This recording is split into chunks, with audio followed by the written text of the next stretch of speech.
कपड़ा कारोबारी के बेटे का अपहरण की हत्या का मामला। जयपुरिया स्कूल में 10वीं का छात्र था कुशाग्र कनोडिया।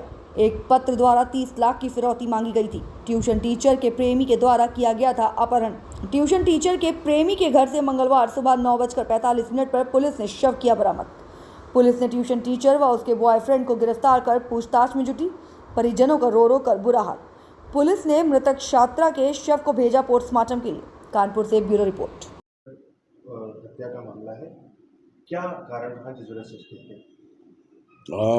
ये काफ़ी दुखद घटना है और इन्वेस्टिगेशन में हम लोगों ने अब तक जो चीज़ें पाई हैं, एक तो जो अभियुक्त है, अभियुक्त के घर के बगल में एक स्टोर रूम जैसा है जहाँ पर डेड बॉडी पाई गई है। अभियुक्त प्रभात शुक्ला कैमरे में जाते हुए दिख रहे हैं और उस स्टोर रूम तक जो रास्ता, जो गैलरी अप्रोच करती है, वहाँ 3 कैमरे लगे हैं। उन तीनों कैमरों में यह दिखाई दे रहा है कि अभियुक्त आगे आगे चल रहा है और जो बच्चा है, जो जिसकी मृत्यु हो गई है, वो पीछे पीछे चल रहा है। बच्चा हेलमेट लगाए हुए है और अगर सीसीटीवी फुटेजेज को पूरी तरह से देखेंगे तो अपनी स्कूटी खड़ा करके वो गैलरी में पीछे पीछे चलते हुए वो स्वयं उस रूम में गया है।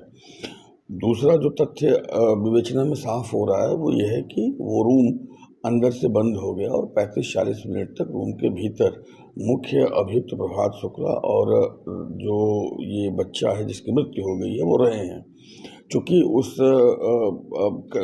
रूम के बाहर, उस स्टोर रूम के बाहर कैमरे कंटिन्यूअस फोकस किए हुए हैं, तो उस रूम के दरवाजे के खुलने, उसके बंद होने, बाहर जाने, अंदर जाने, सारी चीज़ें रिकॉर्ड हो रही हैं। हमने पूरा का पूरा फुटेज, फीड, डीवीआर सब कुछ संग्रहित किया है।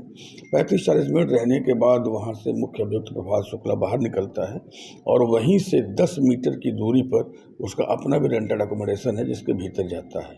अगली जो चीज़ साफ है वो ये है कि वहाँ पर उस रेंटेड अकोमोडेशन में, जो कि घटनास्थल से 10 मीटर की दूरी पर है, वहाँ पर प्रभात शुक्ला के अतिरिक्त रचिता भी मौजूद है, क्योंकि वहाँ से रचिता निकलती हुई सीसीटीवी कैमरे में दिखाई दे रही है।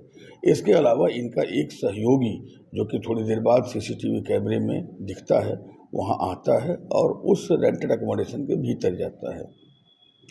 उस स्टोर रूम में जहाँ पर बच्चे की बॉडी पाई गई है, उसमें 35 से 40 मिनट तक प्रभात शुक्ला उस बच्चे के साथ रहता है। उसके बाद जब प्रभात शुक्ला वहाँ से निकलता है तो पुनः उसका दरवाज़ा नहीं खोला गया है।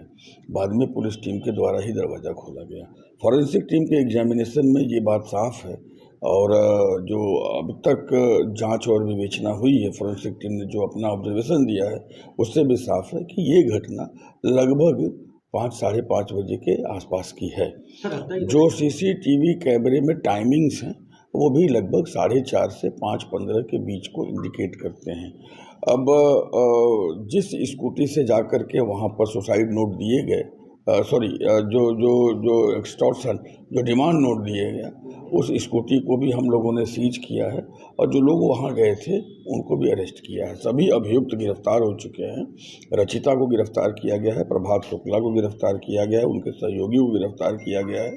पूछताछ जारी है। यहाँ पे हत्या की मूल वजह क्या है उसको हम लोग समझने का प्रयास कर रहे हैं। एक चीज़ यहाँ पे साफ होता है कि बच्चा अपनी मर्जी से स्वयं पीछे पीछे चलता हुआ आया है, अंदर गया है और उसके बाद 30 से 35 मिनट, 40 मिनट के भीतर बच्चे की मृत्यु हो रही है, जैसा कि वहाँ पर परिस्थिति जन्य साक्ष्य, सीसीटीवी और फॉरेंसिक ऑब्जर्वेशन रिपोर्ट से समझ में आ रहा है। अब ऐसा क्यों किया गया और जो एक्सटॉर्शन नोट लिखा गया उसके पीछे का ऑब्जेक्टिव क्या था? क्या वो मिसगाइड करने के लिए था और उससे क्या ऑब्जेक्टिव अचीव कर रहे थे अभियुक्तगण? अभियुक्तगण हिरासत में हैं, उनसे पूछताछ की जा रही है। रचिता, प्रभात दोनों से अलग अलग पूछताछ की जा रही है। उनको साइकोलॉजिकली ब्रेक करने का प्रयास किया जा रहा है। बाकी चीज़ें जैसे ही कनेक्ट होती हैं, इंटेंशन, मोटिव और मैंसरिया साफ होता है, हम सभी चीज़ों को एक बार पुनः आपके समक्ष रखेंगे। सर, एक सवाल, रचिता और प्रभात के बीच में किस तरीके के संबंध है? रचिता ने बताया, स्वीकार किया, प्रभात ने भी स्वीकार किया कि रचिता प्रभात की फियांसे है और ये दोनों एक दूसरे को पिछले 5 साल से 6 साल से जानते हैं और एक साथ ही लगभग मिलना जुलना उठना बैठना रहना भी है।